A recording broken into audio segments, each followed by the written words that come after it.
Hey, what's going on, everybody? My name is Jared Glant, and welcome to another episode of Young Hustlers on the Cardone Zone, where every Thursday at noon East Coast Standard Time, I come on and I talk about like my journey with Grant and what I've learned along the way, so that hopefully I can pass along some things to you that have been impactful for me, that have changed the direction of my life.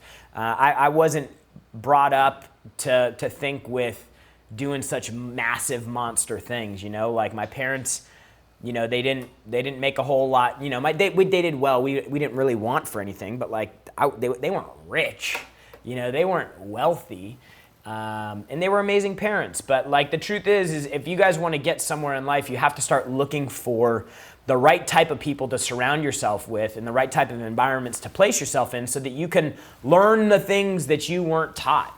And, you know, just by the pure numbers of economics and demographics in the country, 99% of the population is not brought up around wealth. They don't have it in, you know, like as their mother or their father. That's the 1% is the 1% of the country, which means the majority of the people don't have access to this type of information. So that's the purpose for shows like this. That's the purpose of events like the 10X Growth Conference. That's the purpose of events like Grant's doing on the West Coast right now at the West Coast Tour. Like the purpose is to get connected with information, strategies, and people that can help you get access to the information that you were never taught. And so that's one of my goals on this show, is to impart upon you, you know, the things that I know worked for me. And so the show today is going to be just a few things that I have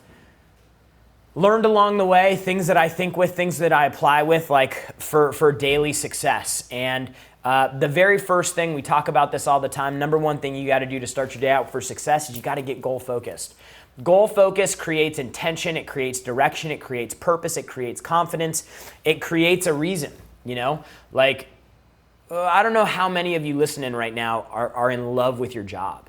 Like, how many, if you ask yourself, hey, do I love my job? Do I love showing up to work every day? And I don't mean every day, but like most days you feel good, because I have days where I don't feel good. I don't love showing up. Like, but the majority of the time, I feel really good about the work that I do.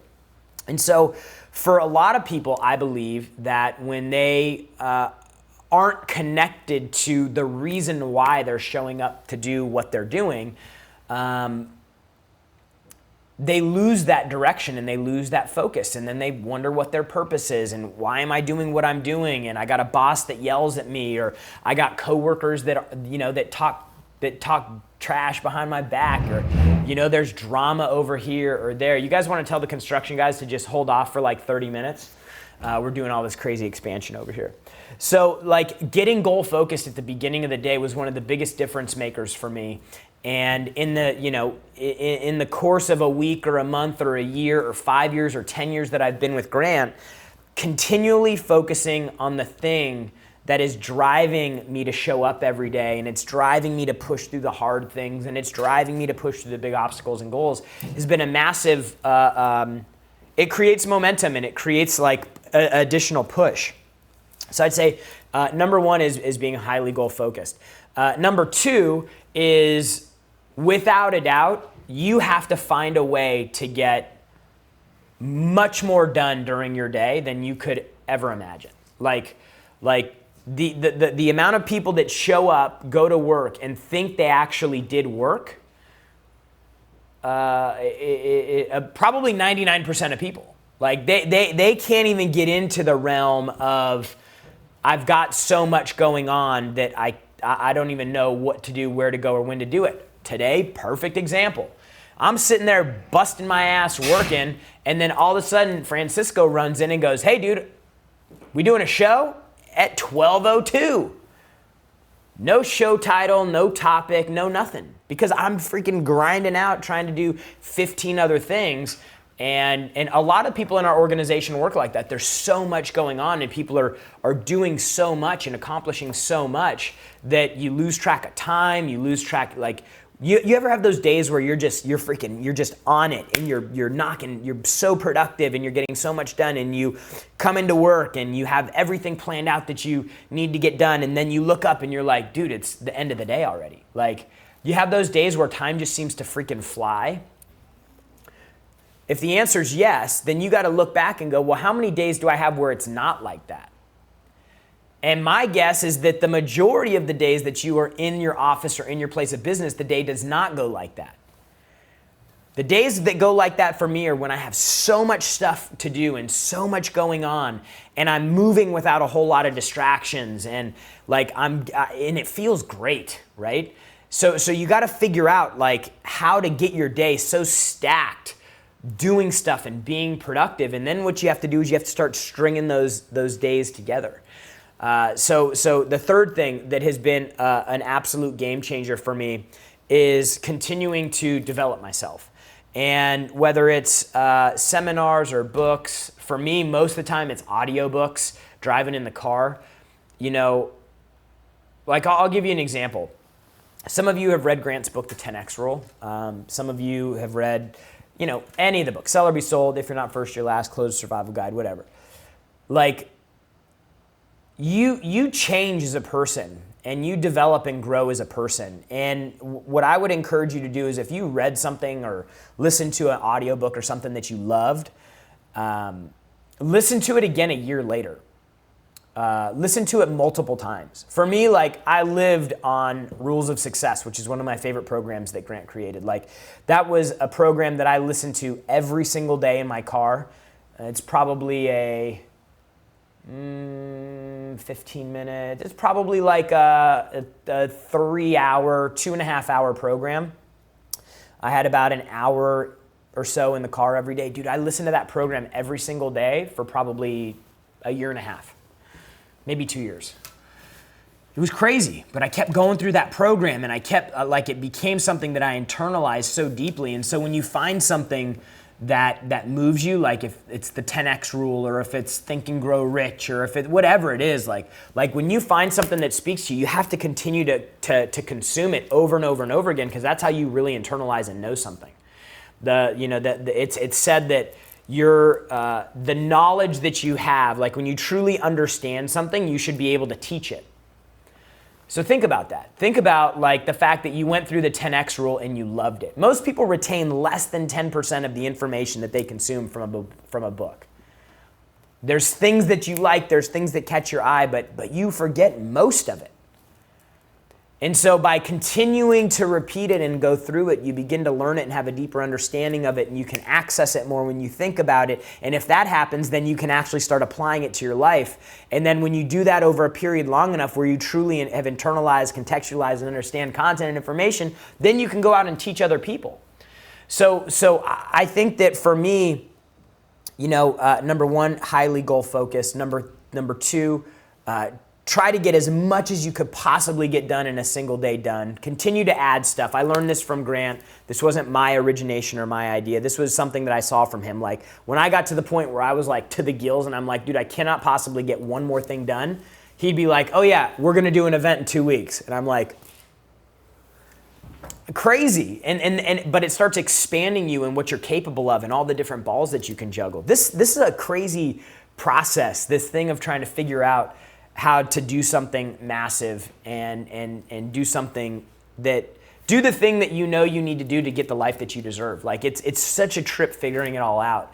And so it's so exciting to be around a guy like Grant. And for those of you who don't have the opportunity to work here, look at what we're doing. Look at all the things that we do. We have our biggest event of the year in 40 days, 12,000 people. I'm looking at the lineup of speakers that we have. Kevin Hart, megastar, Magic Johnson, Scooter Braun, Brad Parscale, Marie Forleo, Elena Cardone, Rick Ross, Brandon Dawson, John Nigerian, Pete Vargas, Ryan Dice, and I still have 3 more things that we haven't even announced yet. We still are trying to figure out details on parties and all this stuff. By the way, we still have a business here. We still have an e-commerce company. We still have a training business. We're launching an on-site training company division for that. So we're working on that. We have our automotive division that's blowing up right now because we hired a bunch of people for it, and we're going to push really hard into that space. Like, our license program is going off the rails right now. It's crazy. And then Grant goes, let's do 6 events in January. What? We're going to promote these events? We're going to manage these events? We're going to have, like, holy shit. Like, how are you even thinking this is possible? Like, if you guys can just look at what's happening from the outside, our team hasn't grown by double over the last 6 months, but what we're doing and the stuff we've been able to get accomplished has. It's because we continue to grow our bandwidth. I mean, like, I can only imagine people that leave here and go work somewhere else. They're like, what am I supposed to do with the other, 3/4 of my day? Like, the work you wanted me to get done in a day, I got done in the first hour and a half that I was here. Like, what next? So this is like a critical thing. So number 1, goal focus. Number 2, get as much done as possibly can. Number 3, internalize things so deep that you can actually teach it. Like, that's why for me, when I pick up a book, I know it's not reading a book once. Like, for me, it's reading a book once. If I like it, if I love it, I know that I'm going to be like, this is something I'm going to have to read 10, 12, 15 times. I'm going to have to listen to the program every day in my car for 3 or 4 months. Like, that's what, when you shift into like wanting to truly understand something, you have to go over there. And maybe you're some freaking genius. Maybe you're like a freak of nature who can read something once and learn it all. And you're, a genius and super intelligent. I ain't. I got to read stuff a lot. I gotta listen to it a lot to truly understand what it is. And so, like, even videos, like Grant put out video on, like five steps to becoming a millionaire. It was one of our most popular videos that we've had, one of our most viral videos that we've had on YouTube. Dude, you could watch that over and over and again. I was there when he shot it. I've heard the information, and every time I watch it, I think about something differently. Because as you grow as a person, as you change, like, you start internalizing things differently, and your frame and your lens changes the way that you're looking through stuff. So like, you got to start stringing these things together, So number 1, goal and target focus. Number 2 is try to put more on your plate than you could possibly handle, and you'll find a way to get it done. And then number 3, continue to educate yourself with information so deeply that you could actually teach it. I got a couple more, but let's go to the callers right now. Natalie, who we got? We got David in Atlanta. Dave? David. David, what's going on, bro? How are you? Hey, how's it going, Jared? Real good, dude. Hey, are you coming to the 10X Growth Con? Yes. My man. Where are you sitting? Where are your seats at? General, with my mother, my sweet mother. Good for you, my man. Good for you. Bringing your mama, getting her on board. What's up? Jared, I got a question for you. Yep. Because I know that you're a sales expert. The question is this. So I'm in insurance sales, specifically group benefits, with a pretty large carrier in the U.S.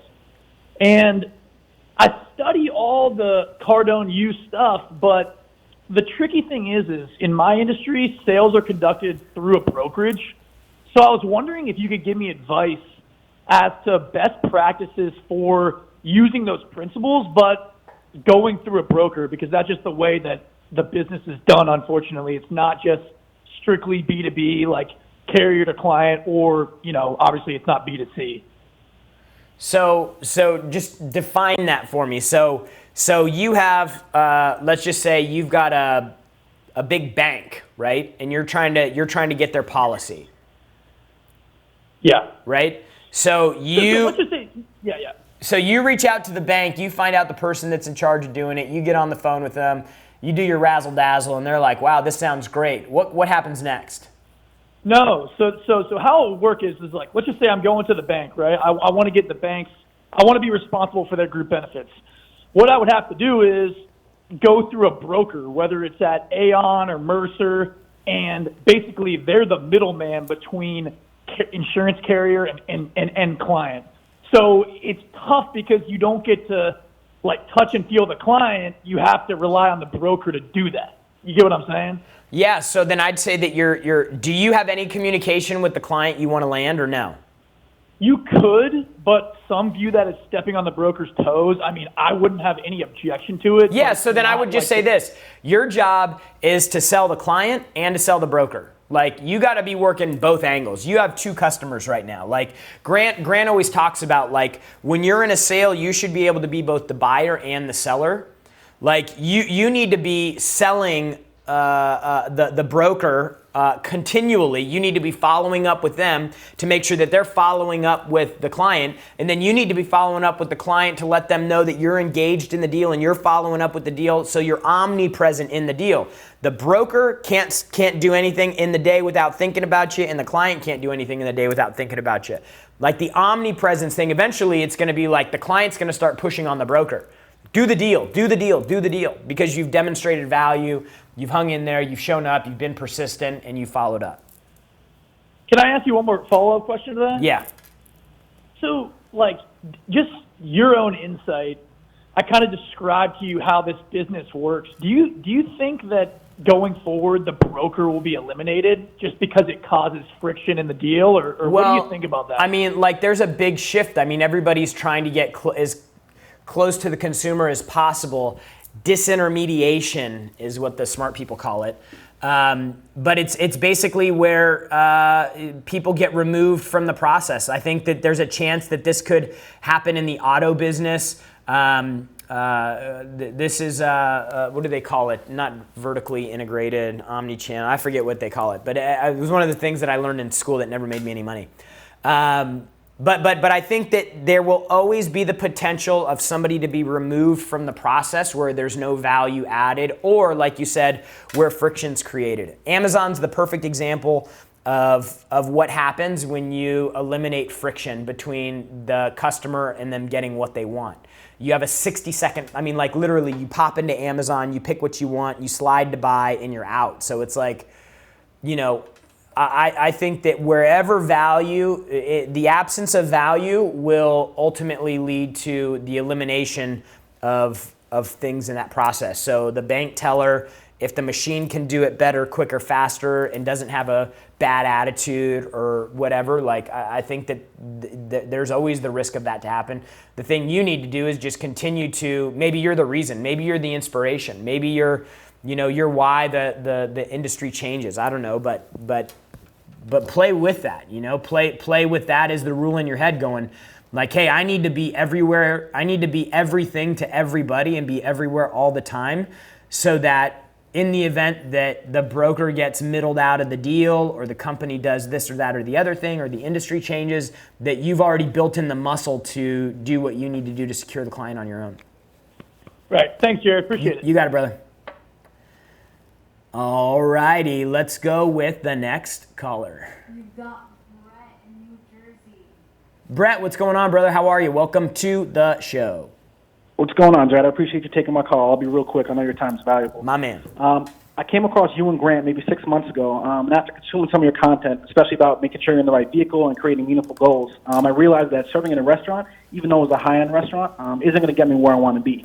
So committing to that change, I put in my 2 weeks, and my question to you is, given your tribal knowledge of all the different avenues in sales, with my limited knowledge of sales, even though I've read, spin selling, fanatical prospecting, sell or be sold, things like that, I'm leaning towards auto sales just to kind of get my feet wet in the industry. But is there another avenue that maybe you can think of that I wouldn't know about, or do you think auto sales is a good starting position?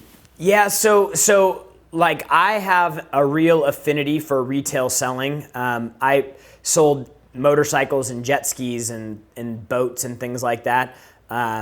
Which isn't a car, but it's basically the exact same model and the exact same process. The cool thing about that is it's transactional. So you learn through volume of transactions, and you're seeing a lot of deals and seeing a lot of customers. And automotive is an area where the transaction value is pretty high, and the velocity or the volume of transactions is pretty high. So you have the opportunity to get exposed to quite a bit. And as a bad a rap as car dealers get, they actually do training. Like, they talk about deals. Like, you learn about pipelines, you learn about deals that are working, you learn about handling objections, you learn about scheduling appointments. Like, there's a lot of amazing things that you learn there. So I think that is kind of a general rule. Getting into sales, you want to look for something that's transactional, as high dollar value as you could get, and an industry that's somewhat committed to training and development. So furniture sales, spa sales, cell phone sales, anything retail like that where you're seeing a lot of customers is going to be a great place for you to cut your teeth. Awesome. Thank you so much. Yeah, brother. you got it. Door to door is also great. I mean, cold calling is probably one of the best skills you can learn in sales, but I don't know if that's the best place to start. That it's a skill you need, but I think that if you got a job first somewhere else in a little bit less not constrained, but like the amount of pressure and the amount of time you have to be great on a cold call is really small. And so if you can build some experience working somewhere else before you go to cold call, I think that bringing that experience in will allow you to really maximize the opportunity to learn how to make the call. Man, they keep coming in. Let's go, Natalie. Who we got? All right, you got Mike in Wisconsin. Mike, what's going on, man?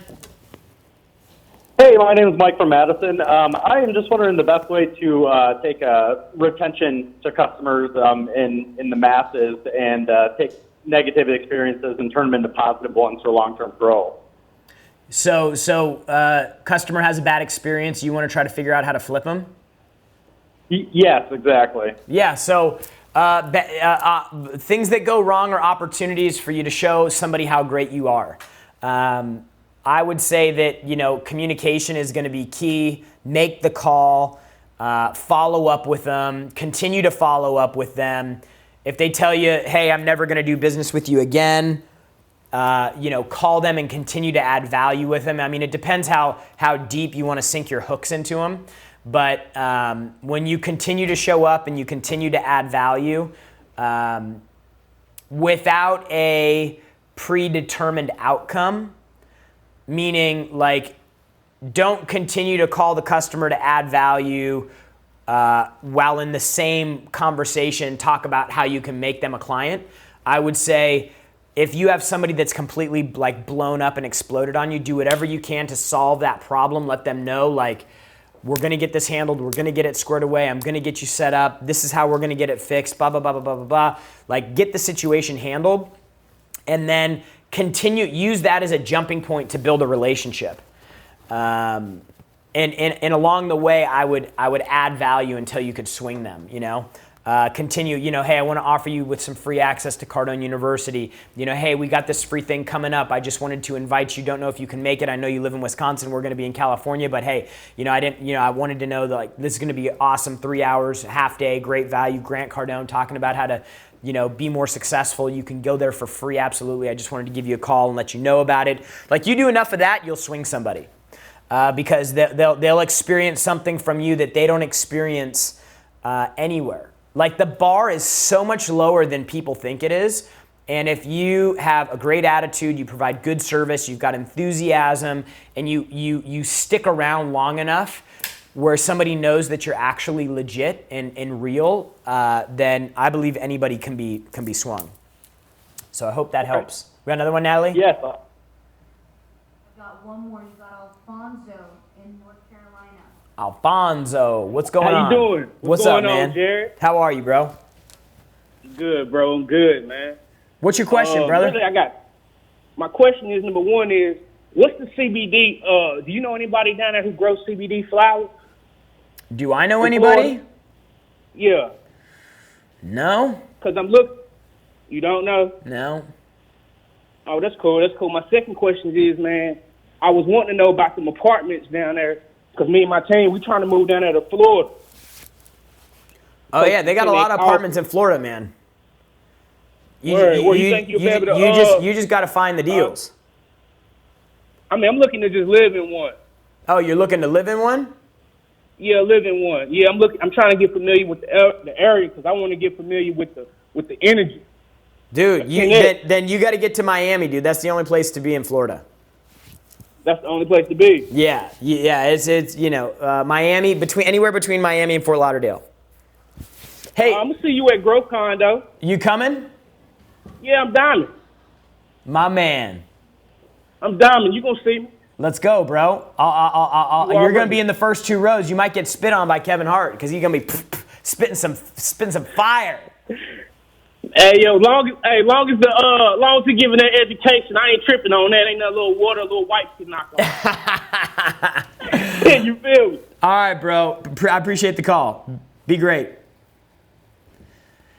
So, all right, guys. So check it. Like, those are just 3 things really quick that made a huge difference for me. Number 1, being goal focused. Number 2, try to figure out how to cram. Like, if you got free time during the day, you're not organized enough, you're not planned enough, you don't have enough focus on really what you need to get accomplished, big picture, so that you're trying to cram everything into the one day. And then number 3, continue to educate yourself and find ways to learn more, to get connected with people. Like our 10X Growth Conference is probably the best opportunity that we have for you to do everything in one place. And you know, I love connecting with people online. There's a lot of people that I'm connected with online that I have like online relationships with.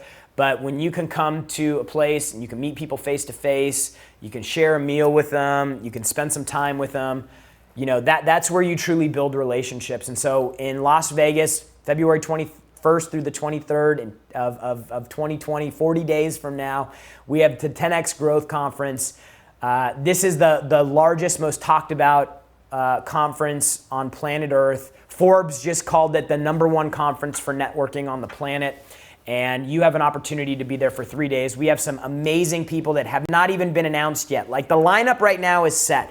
Tickets are selling out. We're probably 93% sold out right now. We'll sell out in the next 10 days.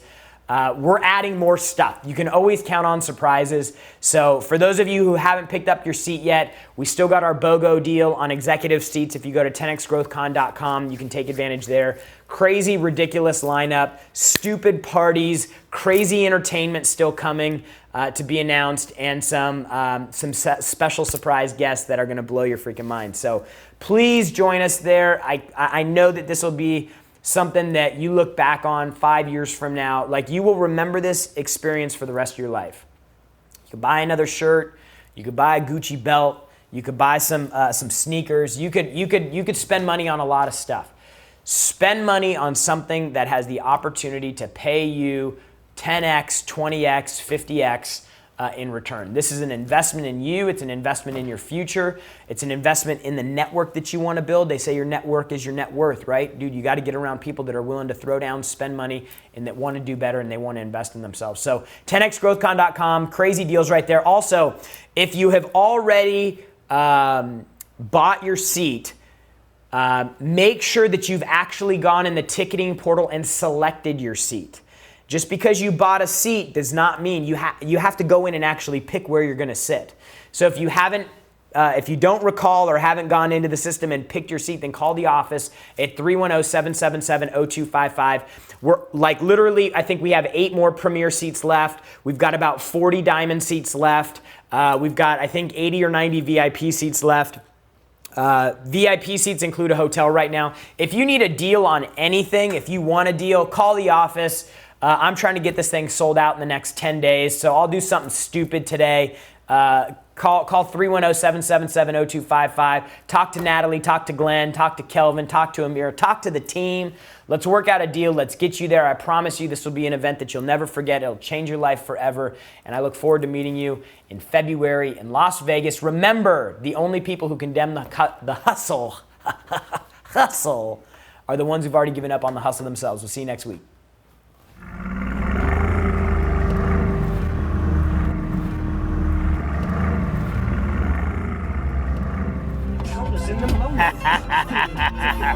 Woo! Oh my God, man, do I have a big announcement for you, my friends, my 10X friends from around the world, boys and girls, raised by a single mother. Yes, that's me. Grew up with a daddy that wasn't there for him. Yeah, that's me. Super massive success after starting a career selling shoes. Yes. That is me, and a major proponent of the 10X movement. Yes, that's me, but it's also one other person. I'm so proud to announce Kevin Hart, movie star, comedian. I say his name and you know it, Kevin Hart. I invited him to be at our 10X Growth Conference. Got confirmation today that he will be there. And let me tell you why I picked him, okay? Guy comes from nothing. Used everything against him, turned it, flipped it to make him who he is today. Name is known worldwide. Tremendous energy, tremendous discipline, tremendous work ethic. Dude, Kevin Hart is a bad man. And I'm so excited to have Kevin Hart at the 2020 10X Growth Conference. See you in Vegas.